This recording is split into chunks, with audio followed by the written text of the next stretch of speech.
Bueno, muy buenos días para todos. Siendo las 9 en punto de la mañana, queremos darles la bienvenida. Les queremos también solicitar 2 minuticos más para esperar a que el resto de compañeros que también están convocados puedan ingresar y ya damos inicio a nuestra sesión sincrónica número 2. Muchísimas gracias a todos por estar aquí presentes.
Bueno, ahora sí, vamos a dar inicio a nuestra segunda sesión sincrónica del curso virtual Habilidades para la Vida y Liderazgo. Antes quiero recordarles que este curso se lleva a cabo gracias al esfuerzo del Gobierno Nacional y al convenio que tenemos entre el Ministerio de Justicia y el Derecho y la Oficina de las Naciones Unidas contra la Droga y el Delito. Específicamente para la coordinación de los participantes de este curso, nos estuvo ayudando muchísimo el Instituto Colombiano de Bienestar Familiar, a quien también queremos darle un saludo y un reconocimiento muy especial. Muchísimas gracias a todas las personas que están aquí presentes, que llegaron súper puntuales, algunos llegaron 8:35, o sea, súper puntuales, súper adelantados. Muchísimas gracias. Nos sentimos muy felices y muy agradecidas de contar con su presencia. Entonces vamos a dar inicio a la sesión sincrónica número 2, anuncios parroquiales. En este momento ya todas las personas deben haber visto el módulo 1, que lo estudiamos la semana pasada, y el módulo 2, que estamos concluyéndolo el día de hoy. Hoy también, que finalizamos el módulo 2, damos inicio o apertura al tercer módulo de nuestro curso virtual. Entonces, para que por favor las personas que de pronto tienen pendientes ver el contenido o realizar los quizzes, aprovechen y se coloquen al día con las actividades. Recuerden la importancia de poder organizar nuestro tiempo para poder cumplir con todos los compromisos que tenemos. Vamos entonces a dar inicio a nuestra sesión sincrónica. Recuerden tener sus micrófonos y cámaras apagados, y en el momento en el que deseen hablar pueden encender el micrófono y si desean también pueden encender la cámara. Al finalizar de la sesión, por ahí faltando 10 minuticos antes, se les va a enviar la lista de asistencia a través del chat para que por favor la diligencien. Recuerden que si ustedes no diligencian la lista de asistencia, es como si no hubieran estado en la sesión sincrónica. Entonces, para nosotros es muy importante tener el control de quienes están participando activamente. Los temas que vamos a ver el día de hoy son los temas que nos resumen el módulo 2. Entonces vamos a ver qué es prevención basada en la evidencia, el ABC de las sustancias psicoactivas, qué son los factores de riesgo y qué son los factores de protección y cuáles son. Pero antes de empezar, como se supone que todos ya han estudiado este módulo 2, ¿verdad? Vamos entonces a indagar un poquito. Quiero que abran el micrófono para que interactuemos un poco y revisemos qué es prevención basada en la evidencia. Entonces, las personas que quieran participar pueden en este momento abrir su micrófono para que empecemos a contestar la primera pregunta que tenemos el día de hoy. ¿Qué es prevención basada en la evidencia? Si quieren, levanten la mano o abran el micrófono y ya pueden empezar a participar. Yauer, que te he visto súper activo. ¿Quieres contarnos qué es prevención basada en la evidencia? Buenos días, desde Nariño. La prevención basada en la evidencia tiene que ver con aquellas experiencias que a la luz de la teoría han sido corroboradas en una práctica, que han sido avaladas científicamente y que por tanto se convierten en una fuente de consulta confiable y veraz que le permiten a uno tomar decisiones. Excelente, Rosalba, tu respuesta. Claro que sí. Entonces, cuando hablamos de prevención basada en la evidencia, ya lo vamos a ver más adelante, pero hablamos de todas aquellas intervenciones o programas que podemos implementar porque ya se ha comprobado científicamente que funcionan. Muy bien. Rosalba, ¿y se puede hacer prevención a todas las personas de la misma manera? ¿Cómo? ¿Se puede hacer prevención a todas las personas de la misma manera? No, O sea, ¿los programas de prevención funcionan o sea, para todos? existen unos criterios generales que podrían ser aplicables a la población en general, pero también existen condiciones y características individuales que hacen que se le pueda especificar la atención, ¿no? Pero obviamente a nivel de prevención, igual que en salud pública, existen unos criterios generales para toda la población que pueden ser aplicados a la población en general, ¿no? Pero no hay situaciones particulares que hay que abordarlas de manera particular. Pero esos lineamientos generales, esas políticas generales, pueden servir como fundamento, ¿no? Para trabajar esa parte.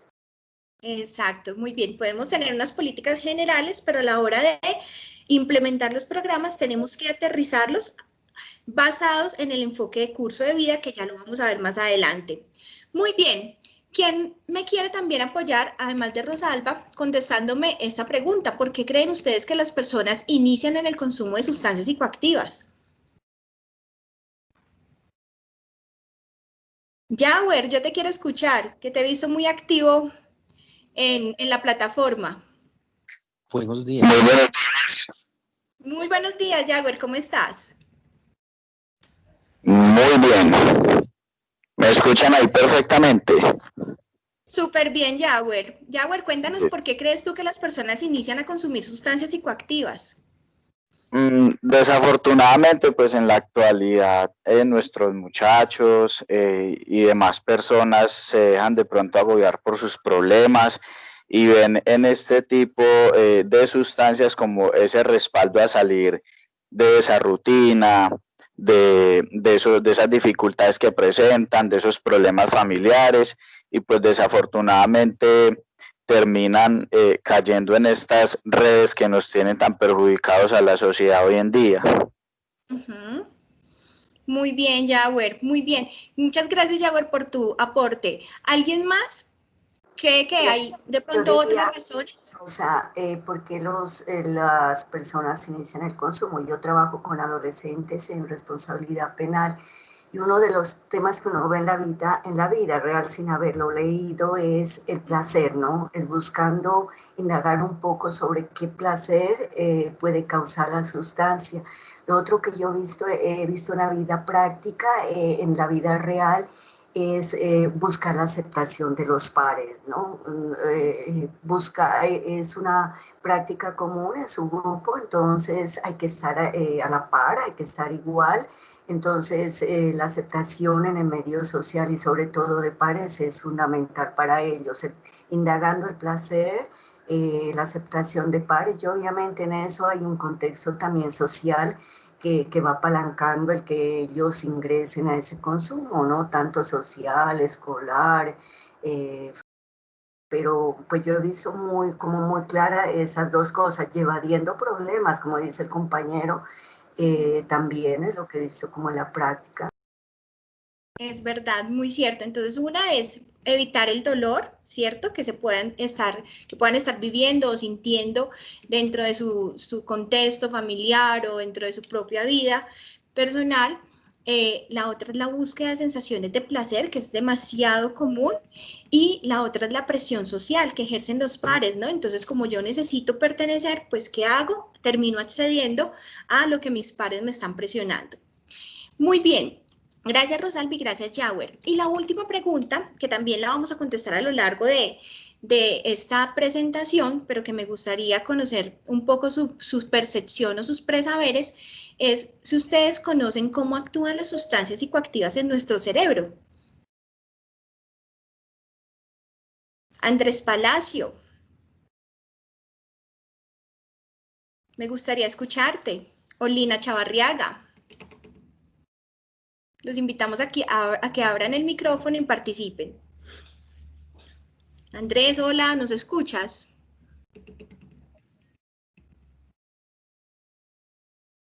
Bueno, ¿nadie más? ¿Nadie quiere participar?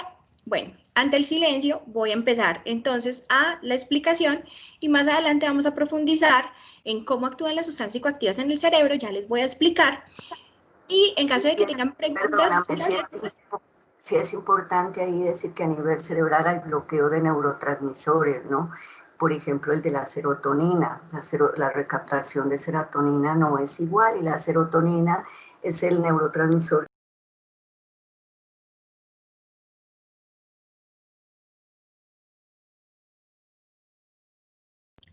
Rosalba, disculpa, se te cerró el micrófono. Rosalba, se te cerró el micrófono, no te estamos escuchando. Hola, ¿sí?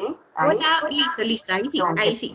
Yo decía que a nivel del cerebro hay bloqueo de neurotransmisores como la serotonina, que es el neurotransmisor que nosotros llamamos de la alegría, el que mantiene el estado de ánimo, y hace, por ejemplo, que en estos chicos se presenten los síndromes de depresión, ¿no?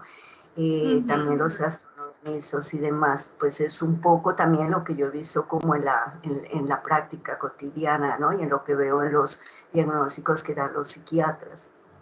Exacto, es verdad. Y ya vamos a ver que también hay otro neurotransmisor súper importante y es la dopamina, que también tiene que ver con un bloqueo de la dopamina y eso también hace que lleguemos a algo que conocemos como la tolerancia, es decir, necesitar cada vez más sustancia psicoactiva para obtener esa misma sensación de bienestar y de placer que al principio nos ocasionaba la sustancia psicoactiva. Entonces vamos a profundizar y estas preguntas que les acabo de hacer las voy a ir contestando a lo largo de la presentación.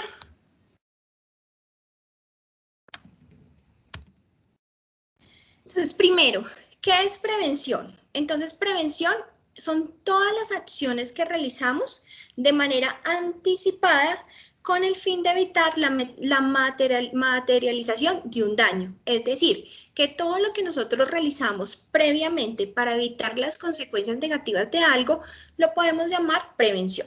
Voy a pensar en un ejemplo muy clásico y creo que las personas que tenemos hijos nos aplica. Y es cuando uno se mete a la cocina a preparar cualquier alimento y los niños están chiquitos, ¿uno qué hace? Uno evita que los niños ingresen a la cocina. ¿Por qué? Porque está previniendo. ¿Está previniendo qué? Que los niños se quemen con lo que estamos cocinando.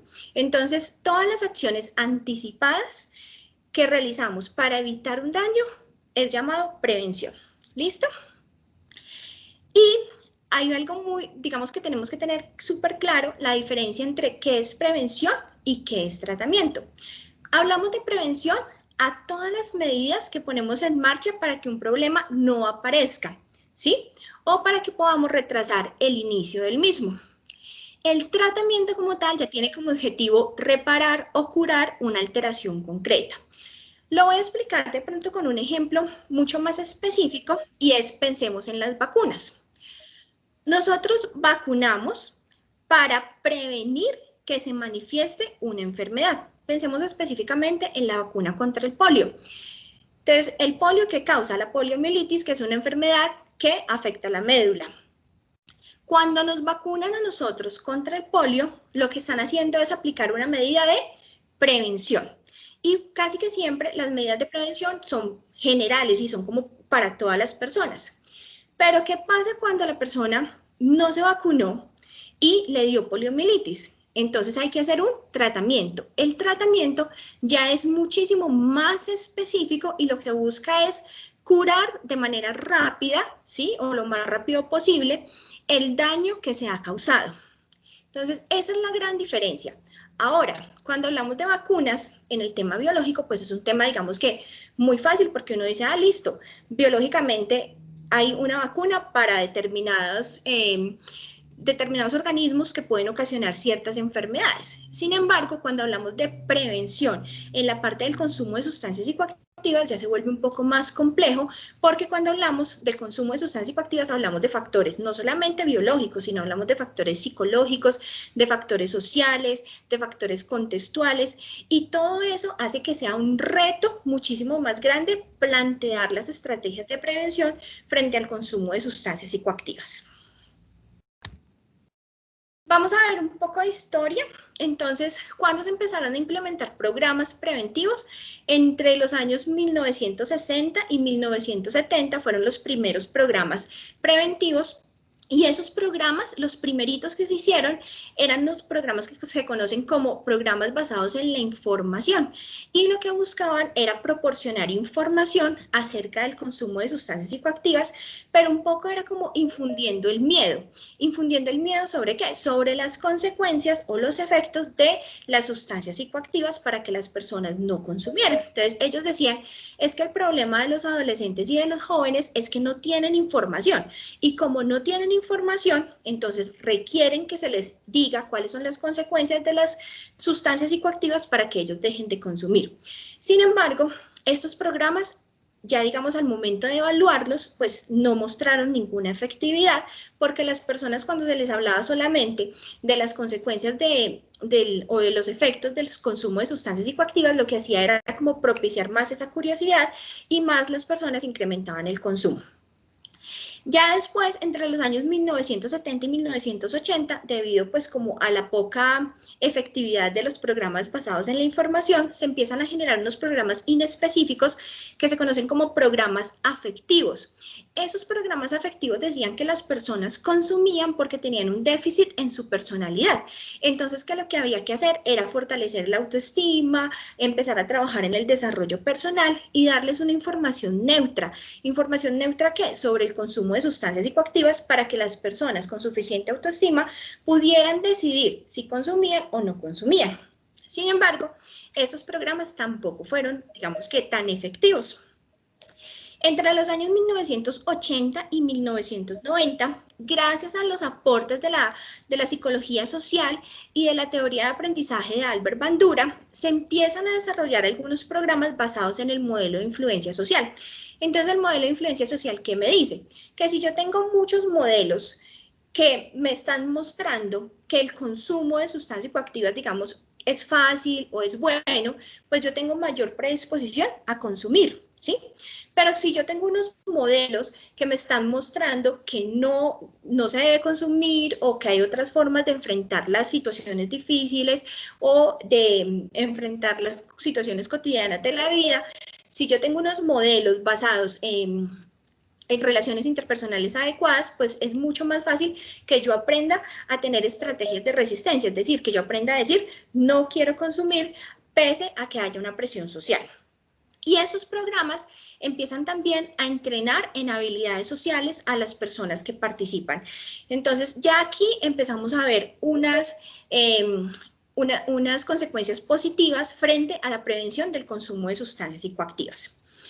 Y en la actualidad, que es después de los años 90, tenemos todos los programas basados en la evidencia científica. Entonces, esos programas basados en la evidencia científica son programas que se han implementado con unos objetivos claros a una población determinada y que han tenido una evaluación continua y que a través de esa evaluación continua de todas las fases se ha demostrado que realmente funcionan, que realmente son efectivos y que nos ayudan a prevenir el consumo de sustancias psicoactivas en la población en la cual están siendo aplicados.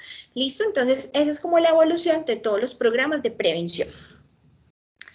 Ahora, ¿qué es prevención basada en la evidencia? Pues cuando hablamos de prevención basada en la evidencia hacemos referencia a todos los programas, políticas y estrategias que se han evaluado y que han demostrado ser eficaces para prevenir problemas de salud. Entonces, para que hablemos de prevención basada en la evidencia es necesario tener pues que esos programas hayan sido, digamos, productos de una investigación y que realmente tenga una comprobación, ¿sí? O sea, no podemos hablar de prevención basada en la evidencia en algo que yo diga, no, es que yo creo que esto puede funcionar. No, realmente tiene que haberse implementado un programa de manera bien estructurada durante un periodo de tiempo adecuado y tiene que haberse evaluado que realmente sí se cumplieron los objetivos y que las actividades que se plantearon en el marco de ese programa fueron efectivas para la prevención del consumo de sustancias psicoactivas específicamente, que es el tema que estamos tratando. No sé si ustedes recuerdan que anteriormente, antes de los 90, por ahí, se hablaba de prevención primaria, secundaria y terciaria. Entonces hablamos de prevención primaria cuando hacíamos todas las actividades de promoción, prevención secundaria cuando hacíamos detección temprana y prevención terciaria cuando hacíamos el tratamiento. Esto cambió y ahora dejamos de enfocarnos en el problema y empezamos a enfocar las acciones en las personas. Y hablamos de unos niveles de prevención: prevención universal, prevención selectiva y prevención indicada. Los programas de prevención universal van dirigidos al total de la población, independiente del nivel de riesgo en el que se encuentre. Por ejemplo, cuando hacemos un programa de lactancia materna, lo dirigimos a todas las mamás, independiente del nivel de riesgo en el que puedan estar. ¿Listo? Ya la prevención selectiva se dirige a grupos que ya están definidos o a grupos que por sus características, ya sea el género, ya sea la edad, ya sea las condiciones familiares, ya sea las condiciones del barrio donde viven o las condiciones socioeconómicas, presentan una mayor predisposición o una mayor vulnerabilidad a empezar a consumir sustancias psicoactivas antes del promedio de la población. Entonces ahí ya hacemos unos programas de prevención selectiva. Y la prevención indicada va dirigida a un subgrupo de la población que ya empezó a consumir, pero que todavía no está, digamos, como en un proceso de adicción, y lo que hacemos es empezar a identificar de manera individual cuáles son esos factores de riesgo y esos factores de protección para potencializar los factores de protección, mitigar un poco los factores de riesgo y evitar que la persona caiga en un consumo abusivo. Ahora, para poder implementar estos programas de prevención basada en la evidencia, contamos con unos recursos orientadores. Entonces, el primero, y es el que digamos que todos debemos tener a la mano, y ahí en la plataforma lo podíamos descargar, son los estándares internacionales para la prevención del uso de drogas. Este es un documento creado por la Oficina de las Naciones Unidas contra la Droga y el Delito, con el apoyo de 85 expertos a nivel internacional. Entonces, aquí podemos encontrar todos los programas que realmente se han comprobado basados en la evidencia que funcionan, ¿sí? Entonces, de aquí podemos sacar, digamos que mucha información valiosa al momento de nosotros poder generar, implementar o pensar en programas de prevención.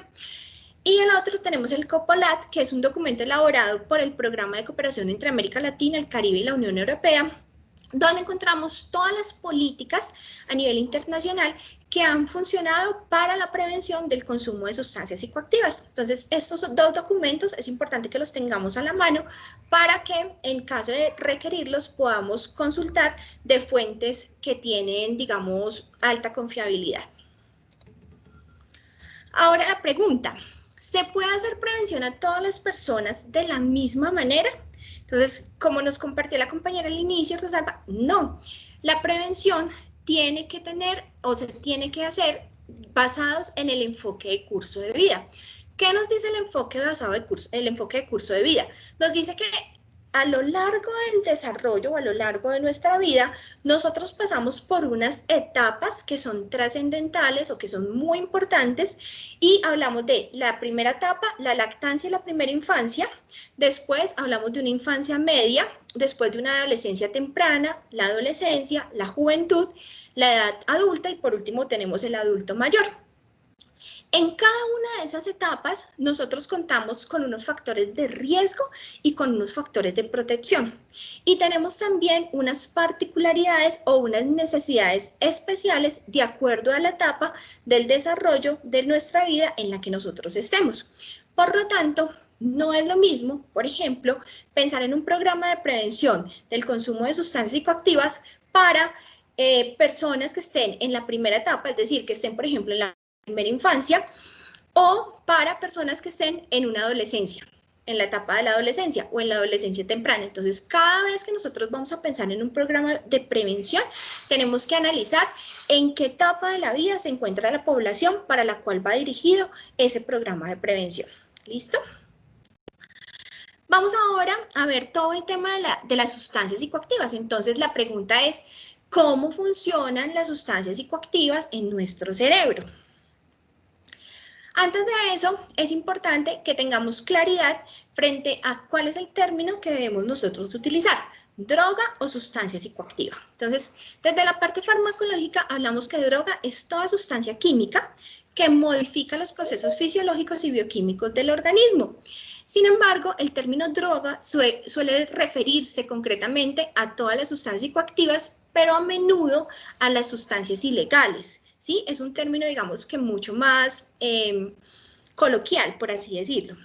Sin embargo, cuando hablamos de sustancias psicoactivas, hablamos de toda sustancia, cualquier sustancia que puede ser legal o ilegal, que al ser introducida, o natural o química, que al ser introducida en el organismo afecta los procesos mentales. ¿Como cuáles procesos? El estado de conciencia, el estado de ánimo y el estado de pensamiento.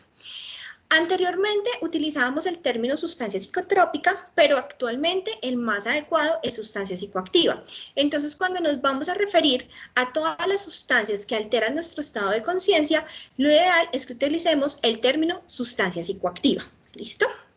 Hasta ahí, voy clara con la información, estoy siendo clara, voy muy rápido. Por favor, abran el micrófono y una personita me retroalimenta para saber. ¿He estado siendo clara? Tanto silencio, ¿sí me estarán escuchando? Sí, perfecto todo. Listo. Muy bien, excelente, excelente, vamos bien. Vamos bien, eso, listo, muchísimas Señora, se gracias. entiende todo. Listo, muchísimas gracias. Bueno, continúo. Otra de las preguntas que les hacía eran las razones por las cuales las personas consumen.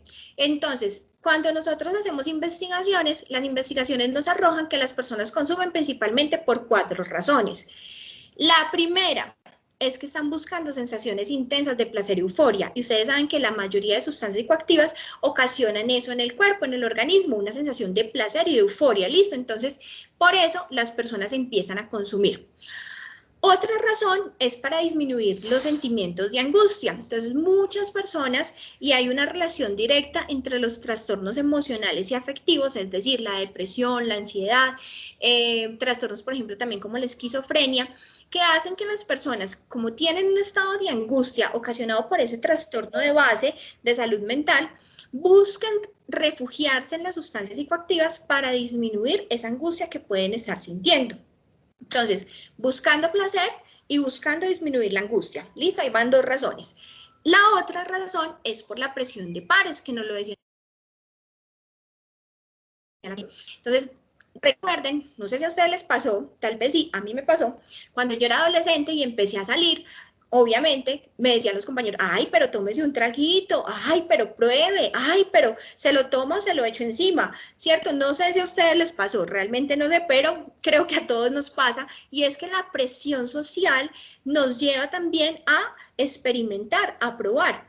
Y hay algo que es sumamente importante, y es que las personas, cuando, digamos, están en esa etapa donde son presionados socialmente, sienten que si no aceptan, no van a ser, o no aceptan la presión, no aceptan lo que el grupo les está diciendo, no van a ser, valga la redundancia, aceptados por sus amigos. Entonces, buscando la aceptación social, también se va, digamos, cediendo a ese consumo experimental. Y la cuarta razón por la cual las personas inician en el consumo de sustancias psicoactivas es el deseo de incrementar las capacidades físicas o cognitivas. Entonces, muchas personas dicen, no, es que yo quiero ser mucho más rápido, o yo quiero ser más creativo, o yo quiero ser muchísimo más bueno en el deporte. Entonces, empiezan a asociar, y ese deseo de incrementar esas capacidades, tanto físicas como cognitivas, hacen que las personas empiecen a consumir. ¿Listo? Entonces, por ejemplo, yo tenía una persona cercana que decía que consumía sustancias psicoactivas porque cuando consumía se volvía más creativo y podía producir mejor música y le salían las canciones y tocaba guitarra y eso. Entonces, digamos que esa era una de las razones por las cuales empezaba a consumir. Pero cuando estamos en la práctica, estas son las 4 principales razones por las cuales las personas consumen sustancias psicoactivas. Ahora, hay diferentes tipos de consumo y no necesariamente una persona que experimente con una sustancia psicoactiva va a generar un problema de adicción. Entonces vamos a revisar cuáles son esos 4 tipos de consumos. Hablamos del consumo experimental cuando una sustancia psicoactiva se consume para probar cuáles son los efectos. Es decir, yo tengo curiosidad, yo quiero saber eso que me genera y la pruebo una vez. Puede que la pruebe una vez, 2, 3 veces y abandone el consumo, no me generó ningún tipo de dependencia y hablamos ahí solamente de un consumo que se da muchísimo en la etapa de la adolescencia, donde los jóvenes o los adolescentes quieren experimentar nuevas sensaciones. Hablamos ya de un consumo ocasional cuando se continúa consumiendo esta sustancia psicoactiva de manera intermitente, pero la persona tiene largos periodos donde no consume. Y cuando no consume, no tiene, digamos que ningún efecto adverso, ni ninguna necesidad, nada. Simplemente la persona ocasionalmente va y consume y ya. Y puede pasar largos periodos sin consumir. Hablamos de un consumo habitual, donde ya hay un patrón de consumo de uso frecuente. Es decir, ya la persona empieza a consumir no esporádicamente, sino cada 8 días. ¿Sí? Todos los viernes o todos los sábados o cada vez que se reúne con los amigos o cada vez que, no sé, tiene de pronto partidos de fútbol, por decir cualquier cosa, entonces termina el partido y justo ahí vamos a consumir. Entonces, cuando hay un uso frecuente, ya hablamos de un consumo habitual. Y ese uso frecuente me puede conducir a lo que conocemos como adicción. Es decir, que el cerebro cada vez va a pedir más y más que empiecen a consumir esa sustancia psicoactiva, que ya vamos a entender por qué pasa eso en el cerebro. Y la persona puede pasar de ese consumo habitual a la adicción. Y hablamos por último de un consumo compulsivo. El consumo compulsivo se da cuando la persona necesita la sustancia, porque si no la consume, no está bien. Entonces, la vida de la persona empieza a girar en torno al consumo de esa sustancia psicoactiva, pese a las consecuencias negativas que pueda tener, tanto en su vida personal como en su ámbito de pareja o en su vida familiar o en su vida laboral o en su vida académica. La persona ya no mide o no le importan las consecuencias negativas porque su cerebro está enfocado simplemente en conseguir esa sustancia psicoactiva y en consumirla para obtener la sensación de bienestar y de placer.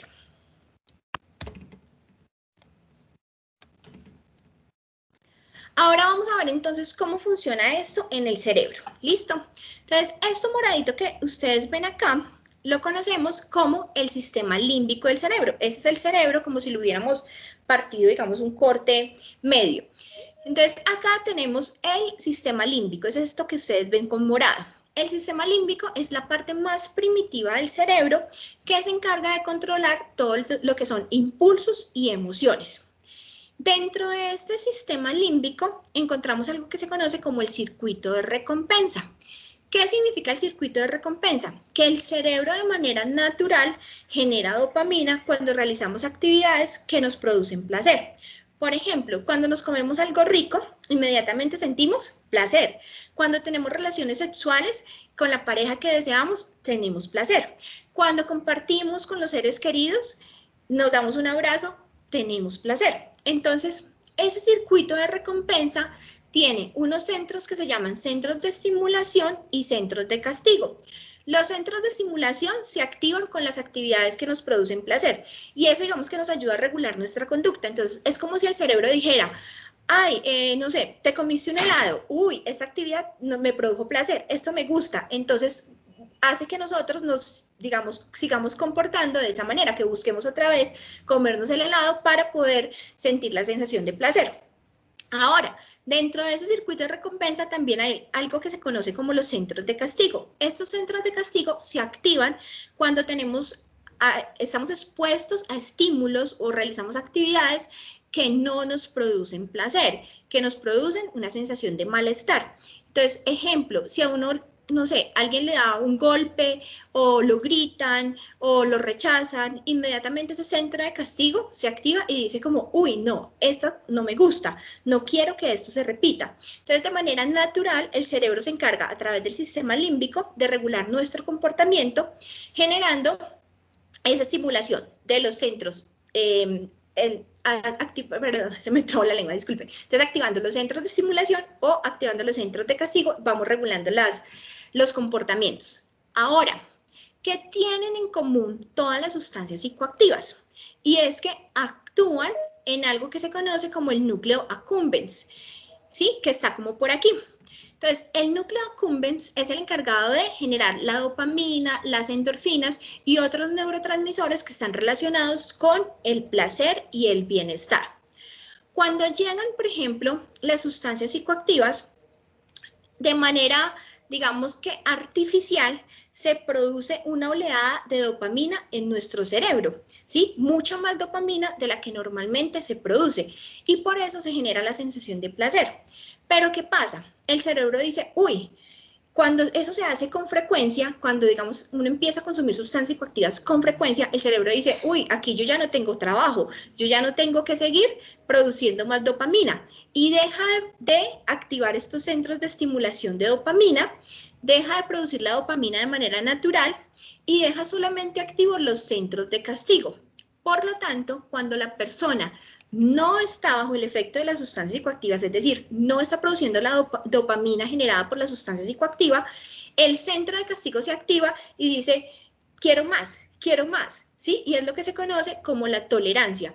Y la persona siente que ya no disfruta de las actividades que antes le generaban placer, como estar con los amigos, como hacer ejercicio, como comer, y que la única experiencia que le produce placer es el consumir la sustancia psicoactiva. Pero es por eso, porque el cerebro ha bloqueado esos centros que antes producían de manera natural la dopamina a través de las actividades placenteras. Aquí está, digamos que una gráfica para ilustrarlo un poco mejor. Entonces, miren, aquí el cerebro produce la dopamina de manera natural y ¿qué pasa con las sustancias psicoactivas? Alteran este ciclo natural haciendo que el cerebro libere dopamina. Luego el cerebro bloquea algunos receptores de la dopamina y la persona va a necesitar mayor cantidad cada vez más de la sustancia psicoactiva para poder sentir placer en su vida diaria. ¿Listo? Entonces, así es como funciona y cómo se puede entender la adicción que se produce en nuestro cerebro o en nuestro sistema nervioso central. Ahora, las sustancias psicoactivas se clasifican dependiendo de la acción que ocasionen en nuestro cerebro. Entonces, tenemos unas sustancias que llamamos depresoras, estimulantes, alucinógenas o mixtas. Hablamos de las sustancias depresoras a todas aquellas que disminuyen la velocidad de reacción, disminuyen el control de los movimientos, disminuyen el control de los comportamientos y producen pérdida de sensibilidad o pérdida de inhibición y pérdida del juicio crítico. Entonces, esas son las depresoras. ¿Por qué depresoras? No porque me causen una depresión, no, sino porque deprimen nuestro sistema nervioso central, haciendo que nosotros no tengamos control de nuestro comportamiento ni de nuestras cogniciones. Ahora, hay unas sustancias que se conocen como estimulantes porque generan un efecto de entusiasmo, una sensación de contar con más energía, aumento de la velocidad, aumento de la creatividad, una percepción como más intensa de lo que se ve, de lo que se oye, de lo que se toca, ¿sí? Entonces, a esas sustancias que producen eso en nuestro sistema nervioso central las llamamos estimulantes. Tenemos otra clasificación y son las alucinógenas, que producen una confusión de los sentidos, una sensación como de estar en otra realidad, como de estar en una realidad paralela y oscilaciones en el estado de ánimo. Y por último, tenemos algunas sustancias que se han clasificado como mixtas, es decir, que generan, digamos, síntomas de algunas sustancias que pueden ser depresoras, pero también algunas que pueden ser alucinógenas. Entonces ahí, por ejemplo, tenemos las siguientes sustancias. Entonces, la marihuana, por ejemplo, está dentro de las mixtas, porque la marihuana me puede generar una sensación de pérdida de la sensibilidad o pérdida de inhibición o del juicio crítico, pero también nos puede generar algunas alucinaciones. Entonces, ¿cuáles son las sustancias más comunes que podemos clasificar? En las depresoras tenemos las bebidas alcohólicas, las benzodiazepinas y los inhalables. En los estimulantes tenemos el tabaco, la cocaína, el bazuco y el popper. En las alucinógenas tenemos los hongos, el LSD y el TIC. Y en las mixtas tenemos la marihuana y tenemos el éxtasis. Esas son pues como las sustancias más conocidas y más comunes de acuerdo pues a nuestra clasificación de los efectos que ocasionan en el cerebro. Ahora, ¿qué podemos hacer cuando nos llega una persona que, digamos que nos habla que ha tenido un consumo experimental o que nosotros sabemos que tiene una predisposición para empezar un inicio del consumo de sustancias psicoactivas? Entonces hay que aplicar herramientas de tamizaje. ¿Qué son las herramientas de tamizaje? Las herramientas de tamizaje son pruebas sencillas que se hacen para poder identificar pacientes o personas que requieren una intervención especial. Los objetivos de las herramientas de tamizaje, el primero es determinar cuál es el patrón de consumo, es decir, si la persona está con un consumo experimental o está con un consumo abusivo, ¿sí? Identificar tempranamente el consumo, intervenir tempranamente, porque sabemos que entre más temprano nosotros realicemos intervención, pues más probabilidad hay de que la persona no tenga un daño severo o que no esté, digamos, como en un estado alterado o grave para intervenir. Y lo otro es mitigar las consecuencias negativas del consumo. Por ejemplo, que llegue la persona a la adicción. Estas herramientas de tamizaje deben tener unas características. La primera es que deben ser validados y deben ser confiables, es decir, que deben medir lo que se pretende que se mida. Deben ser prácticos para aplicar, deben ser de fácil respuesta, deben estar culturalmente adaptados, es decir, que a mí no me sirve, por ejemplo, un instrumento de tamizaje que sea súper bueno, pero que esté solamente adaptado a la población estadounidense y no esté adaptado a la población colombiana. Entonces, ¿por qué? Porque la cultura y la forma de leer las preguntas o de interpretar las preguntas puede cambiar de cultura a cultura. Entonces, todos los instrumentos de tamizaje que nosotros vamos a utilizar adaptados a la población a la cual se van a aplicar. Y la otra característica es que todos los instrumentos de tamizaje tienen menos de 10 preguntas, es decir, que son fáciles y rápidos para aplicar. Estos son algunos de los instrumentos de tamizaje que tenemos acá en Colombia, que son más comunes, y entonces son los siguientes. Tenemos el CAGE, que se aplica en población mayor o para población mayor de 16 años. Tenemos el CRAF, que es para adolescentes. Tenemos el AUDIT, que es para adolescentes y adultos. El TAST, que es solamente para adultos, y el ASIS, que es para adultos. Estos instrumentos ya están aquí validados en Colombia. Los que más se utilizan es el CRAF y el AUDIT y el ASIS, de estos que acabo de mencionar. No voy a profundizar en cada uno de los instrumentos de tamizaje porque eso ya lo tenían ahí dentro del video que estaban viendo en el módulo 2. Si necesitan más información, pues me dicen y también les puedo compartir, pero no voy a entrar pues como en el detalle de cada una de las pruebas. Listo, ¿qué hacer después del tamizaje? Pues los resultados del tamizaje deben ser entregados a la persona en el marco de una conversación sobre el impacto de las sustancias psicoactivas en su vida. Esa intervención se conoce como una intervención breve y es una consejería de baja intensidad y corta duración. ¿Por qué? Porque más o menos se demora media hora, máximo una hora, y se presentan ahí los resultados significativos del tamizaje a la persona, enfocado mucho como en los aspectos de cómo mejorar su salud. ¿Listo? Entonces, la intervención breve no debe ser un espacio enjuiciador, sino un espacio de retroalimentación donde se promueva el cambio de la persona considerando los aspectos de su salud y de su bienestar. Vamos ahora a ver cuáles son los factores de riesgo. Entonces, los factores de riesgo los podemos encontrar en las diferentes esferas de nuestra vida. En la esfera individual podemos ver características personales que se convierten en factores de riesgo. Por ejemplo, baja autoestima, baja tolerancia a la frustración, bajas habilidades sociales, baja o dificultad para relacionarse con otras personas, una concepción positiva frente al consumo de sustancias psicoactivas. Entonces, esos son factores de riesgo a nivel individual. A nivel microsocial, vemos que sería como la segunda esfera, que se encuentran factores de riesgo en la familia, en la escuela, en el grupo de pares, en el barrio y en el entorno laboral.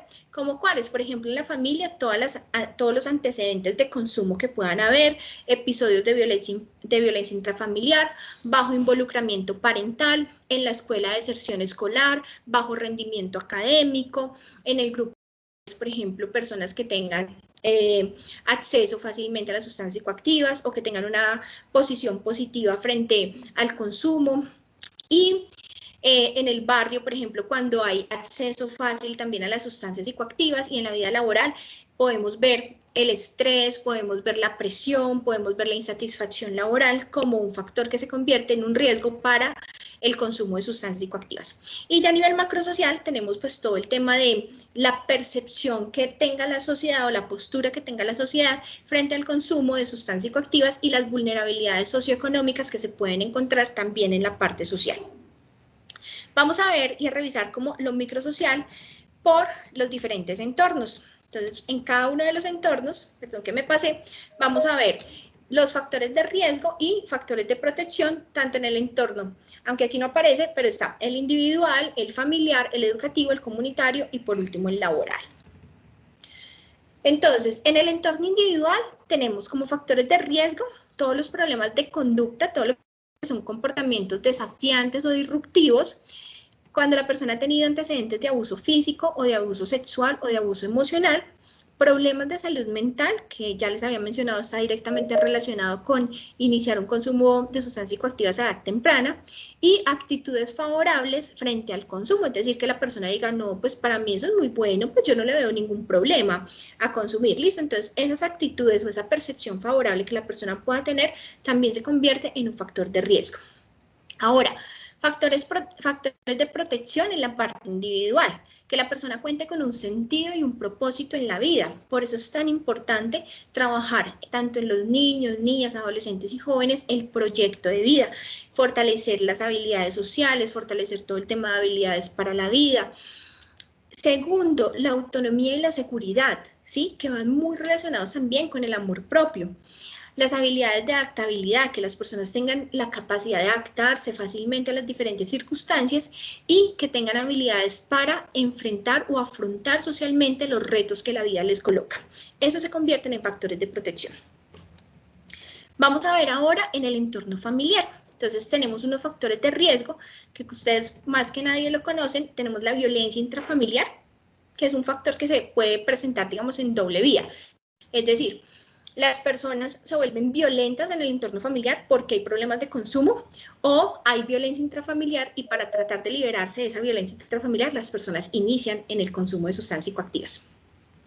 Una historia familiar de consumo de sustancias psicoactivas, bajo involucramiento parental, inconsistencia en las normas y consumo de sustancias psicoactivas en el hogar. Entonces, cuando, por ejemplo, tenemos hogares o familias que en las fiestas le dicen a sus hijos, no, pero venga, pero tómese un traguito, pero es mejor que se emborrache aquí en la casa que se emborrache por fuera. Ahí estamos viendo que hay una actitud, digamos, permisiva frente al consumo de sustancias psicoactivas en el mismo entorno familiar, y eso es un factor de riesgo muy grande. Factores de protección. Alto involucramiento parental, entonces está comprobado, digamos, ya científicamente que entre más involucren los padres en la crianza de sus hijos, en una crianza respetuosa, hay muchísimo mayor prevención frente a todos los factores que se puedan manifestar o consecuencias negativas que se puedan manifestar. Consistencia en el manejo de las normas, una fuerte vinculación a la familia y la comunicación asertiva al interior del hogar, también es fundamental. Vamos a ver entonces en el entorno educativo. Tenemos factores de riesgo como por ejemplo el fracaso escolar, el bajo apego escolar, el abandono escolar, que no haya normas claras dentro del ámbito educativo y una desorganización escolar. Como factores de protección tenemos los siguientes en el ámbito educativo. Un buen rendimiento escolar, es decir, los chicos, los niños, niñas, adolescentes, jóvenes que tienen un buen rendimiento escolar manifiestan o perciben un alto apego a la escuela, eso se convierte en un factor protector. Un adecuado ambiente escolar, es decir, un ambiente donde los profesores estén pendientes, donde los profesores promuevan el respeto, donde promuevan la inclusión, donde promuevan el vínculo emocional con los estudiantes, también se convierte en un factor protector. Recompensan por la participación en acciones prosociales y políticas consistentes en relación con el consumo de sustancias psicoactivas, es decir, que en el entorno escolar o en el entorno educativo tienen que ser muy claras las normas y la posición que tiene el colegio frente a la prevención del consumo de sustancias psicoactivas. Tenemos en el entorno comunitario, entonces, por ejemplo, como factor de riesgo, la falta de arraigo comunitario, entornos que favorecen el consumo, entornos donde es fácil encontrar sustancias psicoactivas, es muy, digamos, habitual o hay una alta disponibilidad de estas sustancias ilegales y hay una baja percepción social del riesgo, es decir, como que las personas no ven como si fuera malo el consumir sustancias psicoactivas. Y en la parte comunitaria hay unos factores de protección. Normas para el control del consumo de sustancias psicoactivas, tener bajo acceso a las sustancias psicoactivas, contar con redes de apoyo social disponibles y por último tener espacios donde se pueda hacer el aprovechamiento, realizar aprovechamiento del tiempo libre, donde se puedan promover acciones culturales, recreativas, deportivas y demás. En la parte institucional, entonces, por ejemplo, tenemos como factores de riesgo la falta de acceso al empleo, a la salud o a la educación, la ausencia de programas y políticas para el control de consumo de sustancias psicoactivas, la falta de presencia estatal en algunos lugares y poca o nula oferta de servicios de salud. Y como factores de protección, ya en la parte institucional tenemos la presencia de instituciones de apoyo al interior de la comunidad, una oferta adecuada de servicios de inclusión social y procedimientos oportunos para abordar el consumo de sustancias psicoactivas. Y por último, encontramos en el entorno laboral. Entonces, ¿cuáles son los factores de riesgo que nosotros podemos ver a nivel laboral? La tensión laboral, las largas jornadas de trabajo, la fatiga laboral y uno que es súper importante es la insatisfacción laboral, cuando la persona realmente no se siente contenta con el trabajo que está realizando. ¿Por qué? Porque esos factores me llevan a que, como una forma de desahogarme o de liberar esta tensión que tengo, empiece a consumir. Sobre todo cuando vemos la edad laboral, que es la adultez temprana, vemos que hay un consumo de sustancias psicoactivas legales, es decir, alcohol y cigarrillo, un alto consumo en esta etapa de la vida. Factores de protección, un entorno laboral seguro y saludable, es decir, es importantísimo que en todos los entornos laborales se promuevan los estilos de vida y trabajo saludable, satisfacción con el rol y las funciones laborales desempeñadas. Cuando una persona está contenta con lo que hace, pues digamos que así tenga una carga laboral alta, pero puede manejarlo porque está feliz. Y una comunicación fluida al interior de la organización. Eso también nos genera, digamos, un factor de protección. Ahora sí, siendo las, perdón que se me pasó la diapositiva, siendo las 9:53, ya casi faltando 7 minuticos para que se termine, quiero saber si tiene alguna pregunta de lo que hemos realizado hasta el momento del resumen temático. Yo tengo una inquietud. Sí, señora. Yo pienso, estoy hablando yo. Rosalba, ¿eres tú? Hola, quería como hacer un comentario frente a las herramientas para determinar el tamizaje de consumo de sustancias psicoactivas. Nosotros, según lineamientos, estamos obligados a aplicar ASIS. Yo soy profesional de salud, mis compañeras son las psicosociales. Entonces, bueno, uno se certifica a través de la OPS, del curso virtual, e inicia la aplicación. La aplicación como tal, el cuestionario y determinar el puntaje, yo pienso que lo de menos, determinado para que cualquier tipo de profesional que haga este curso lo pudiese aplicar.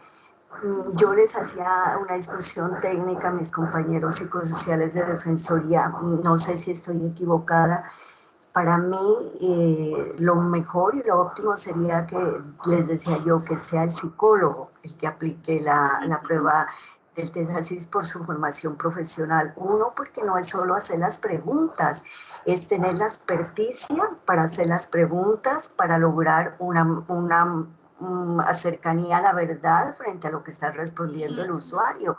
Y todos no fuimos esas áreas. Entonces yo les decía, como les digo, como no tenemos psiquiatras, yo pienso que el prepsiquiatra aquí es el psicólogo, por decirlo de alguna manera. Tienen la experticia por formación profesional para indagar, ¿no? En primer lugar.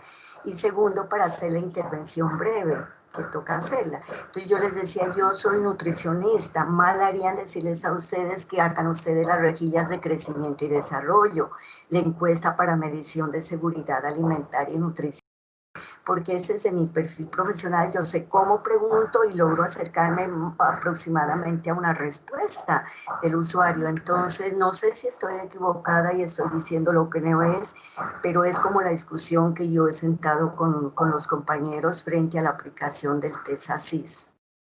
Gracias. Sí, es verdad, Rosalba, aunque digamos que todas las personas, personal médico, equipo psicosocial, trabajadores sociales, psicólogos, médicos, que se formen de acuerdo al alineamiento al curso de la OPS, pues podrían aplicar la herramienta. Lo ideal es que sea aplicado por psicólogos o trabajadores sociales o pues el médico psiquiatra si existe, ¿cierto? Disney tiene la mano levantada. Te doy la palabra. Gracias, Laura. Una precisión para Rosalba, porque me parece que la pregunta que hace es muy importante. Y en los temas por eso se vincula el tamizaje como una herramienta privilegiada y basada en la evidencia en la prevención, porque lo puede hacer cualquier profesional de puerta de entrada. Si tú eres nutricionista perfectamente bajo un entrenamiento, tú puedes aplicar una herramienta de tamizaje. La herramienta de tamizaje es un formato incluso de autorreporte. Nosotros recomendamos siempre que alguien lo aplique porque casa muy bien y hace muy buen match con herramientas como la intervención breve.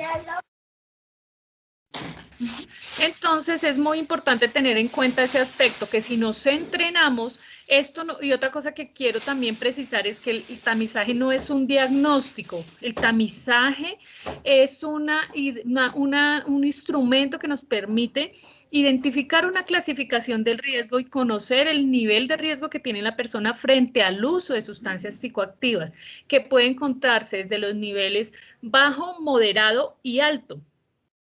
Y en esa medida, para los que hacen prevención, como todos los que nos encontramos en el día de hoy, nos es muy útil para saber qué hacer con esos chicos, con esos niños, niñas y adolescentes que están teniendo algún nivel de riesgo, porque ya empezamos a decir, bueno, estos que están en nivel de riesgo bajo, pues me voy con estrategias de prevención universal, sigo haciendo fortalecimiento de factores protectores. A estos que están en riesgo medio o moderado, pues tengo que empezar a hablarle de unos riesgos aparentes y de unas vulnerabilidades y fragilidades que hay allí, y a los que tienen nivel de riesgo alto, pues tengo que generar una respuesta a la luz de la prevención indicada o selectiva, como lo indica hoy Laura en la presentación y como lo encontramos en la modulación del curso. Entonces es muy importante no tenerle miedo a estas herramientas de tamizaje, es que pues, al igual que como cuando vamos a hacer un tamizaje visual, auditivo, lo que hacen es identificar un posible riesgo, pero a quien le corresponde ya, en caso de que una persona tenga un nivel de riesgo alto, sí sería al psicólogo en un diagnóstico a profundidad a través de otras herramientas como el índice de la severidad de la adicción, de una aplicación de otros instrumentos, como el APGAR familiar, como otras pruebas de tamizaje. Por ejemplo, en adolescentes y jóvenes se utiliza mucho un instrumento de tamizaje que ya se utiliza cuando la persona tiene algún riesgo, que es el POSIT. Hay POSIT breve y hay POSIT ampliado, que son herramientas obviamente más especializadas que sí ya están en el marco de la acción clínica. Entonces, esa recomendación quería hacerte, porque esto no es un instrumento que solo deben aplicar personas en el campo clínico. Justamente el gobierno nacional lo ha privilegiado porque todas las personas que somos primeros respondientes, que estamos en la primera línea de atención, llámese educadores, pedagogos, nutricionistas, sociólogos, antropólogos, incluso hasta personas de de otras áreas, digamos administrativas o técnicas, podrían con entrenamiento. Abogados también hemos entrenado en tamizaje, y ahí valga la pena recomendarles a ustedes que también está en el curso, el curso que nos ofrece la plataforma virtual de OPS, que es el de ASIS-DIT, para que ustedes, si son inquietos, si les interesa profundizar más sobre este aspecto, puedan, de cara a este instrumento específico, por ejemplo el ASIS, que sabemos que si bien es para adultos, tiene un potencial importante, que lo podamos explorar y estudiar más a profundidad. Entonces, esa era como digamos, el refuerzo que quería hacer de todo lo que ha dicho Laura a Rosalba, porque es una pregunta bastante interesante. Disney, muchísimas gracias por tu aclaración. Veo que Lina Espejo tiene la mano levantada. Lina, adelante. Gracias, buenos días. Bueno, pues me gustaría como tener más información acerca de en dónde puedo realizar el curso o la certificación para formarme sobre la aplicación del tamizaje. Escuché en la compañerita anterior que me dijo que la OPS ofrece el curso, pero entonces sí me gustaría como recibir más información para inscribirme y inscribir a mi compañera acá, la psicóloga de la institución, pues porque nosotros tenemos muchos factores de riesgos asociados a consumo de sustancia acá en la institución, y pues este tamizaje nos serviría mucho para fortalecer como las habilidades y la prevención en el consumo de los chicos. Entonces, pues agradecería a mis compañeras que me orientaran pues en este tema. Claro que sí, Lina, dentro de la presentación que está en el módulo 2 del ABC de las sustancias psicoactivas, ahí cuando tú estás viendo la presentación te muestra el enlace para que tú te puedas meter en ese enlace e inscribir en el curso que ofrece la OPS sobre la CIS. Listo, muchísimas gracias, Laura. Listo, con muchísimo gusto. ¿Alguien más tiene una pregunta? Veo la mano de Disney levantada, no sé si quieres volver a intervenir, Tis. No, simplemente un pequeño detalle, y es que les acabo de dejar en el chat el link, que también lo encuentran en el curso, para que puedan acceder de una vez al campus virtual de OPS, y de verdad recomendadísimo, que esa sea la clave del día de hoy, lo que nos llevemos de este encuentro sincrónico, y es que ingresen a hacer ese curso. O sea, es autoaplicado y la OPS lo certifica. De hecho, lo valora cuando las personas presentan su currículo. Si bien no se trata de educación formal, es desarrollo de capacidades, es muy bien recibido cuando contratan profesionales en estos campos, ¿sí? De atención a niños y niñas, de salud mental, de prevención del consumo, en instituciones educativas, en colegios. Entonces creo que eso se suma para fortalecer sus competencias. Entonces lo he dejado allí, y efectivamente la OPS dentro del campus virtual genera la certificación de que usted cursó este proceso de formación. Entonces hay que aprovechar esas herramientas que son gratuitas y que son por entidades absolutamente reconocidas como una agencia hermana, que es la Organización Mundial de la Salud y la Organización Panamericana de la Salud. Así que no duden en poder dedicarse un tiempo a ustedes y dedicarse un tiempo para seguir perfeccionando sus competencias. Era lo que tenía para decirles. Es verdad, muchísimas gracias, Disney, por tu aclaración y por apoyarnos colocando el enlace aquí de manera directa en el chat. Diana Rocío Sánchez tiene la mano levantada. Anita. Sí, hola, Lauris, buenos días a todos. Bueno, quería, más que pregunta, quería era como un aspecto técnico compartir, y es que veo que muchos de los estudiantes, bueno, por lo menos unas 3 o 4 personas de los que nos encontramos aquí, ingresaron faltando 10 minutos para la... Pues creo que es muy importante, y esto es como un recordatorio, por favor, para que se conecten puntualmente. La sesión virtual inicia a las 9 de la mañana, no a las 10. Entonces, para que tengan esto, pues yo había enviado el link de asistencia, y pues la idea es que en las siguientes sesiones, si bien sí les admitimos el ingreso sean en los últimos 10 minutos, pues ya el link de asistencia se va a enviar solamente una vez, faltando 10 minutos para las 10, lo que quiere decir que las personas que ya ingresan después de este tiempo, pues no van a poder registrarse la sustancia, porque es muy importante que se vinculen desde el inicio de la sesión sincrónica y no al final. Entonces era eso, Lauris, quería como dejar como esa claridad.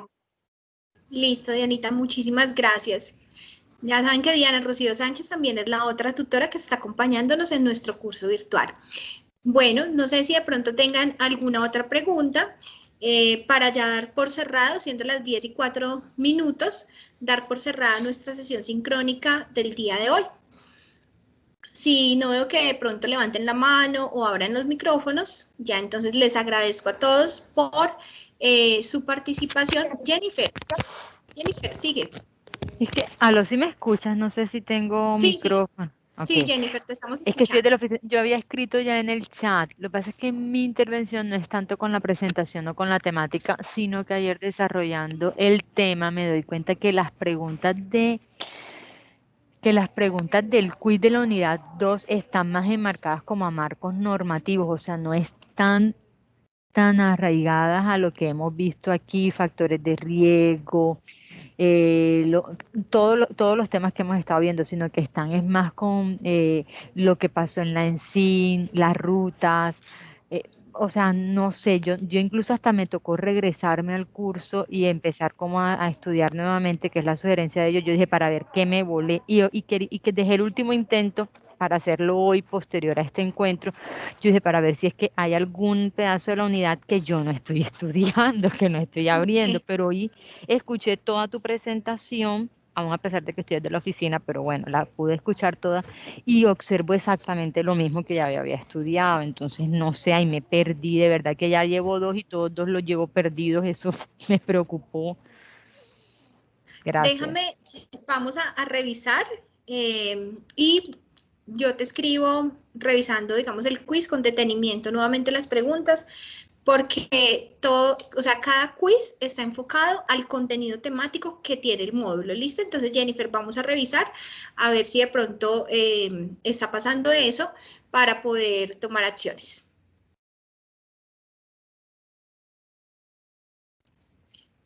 Listo, ¿alguien más? Listo, Jennifer, muchas gracias. Bueno, Lady, tienes la palabra. Señora, señor, ¿quién me habla? Veo a Lady con la mano levantada. ¿Quién tiene el micrófono abierto? Muy buenos días. Hola, buenos días, Lady. ¿Cómo estás? Sí, señora, claro. Bueno, en cuanto a lo que dice la compañera, pues yo también tengo la misma perspectiva. Pues no lo perdí, pues porque tenía un poco de conocimiento frente a las preguntas del quiz, pero sí, o sea, están como, las preguntas no son relacionadas con el tema que uno estudia. Entonces sí también tenía como la misma sensación de que, y me pasó lo mismo, me devolví pues para ver si era que me había saltado algún tema y no, realmente pues los temas o las preguntas del quiz no están relacionadas con el tema de estudio. Entonces sí me parece extraño. Vamos a revisar entonces el quiz del módulo 2 y pues si hay que hacer ajustes, se hacen los respectivos ajustes. Entonces, muchísimas gracias también, Lady, por tu retroalimentación. Igual, todo esto, digamos que a nosotros nos ayuda a implementar acciones de mejora. Vale, muchas ¿Alguien gracias. más? A ti.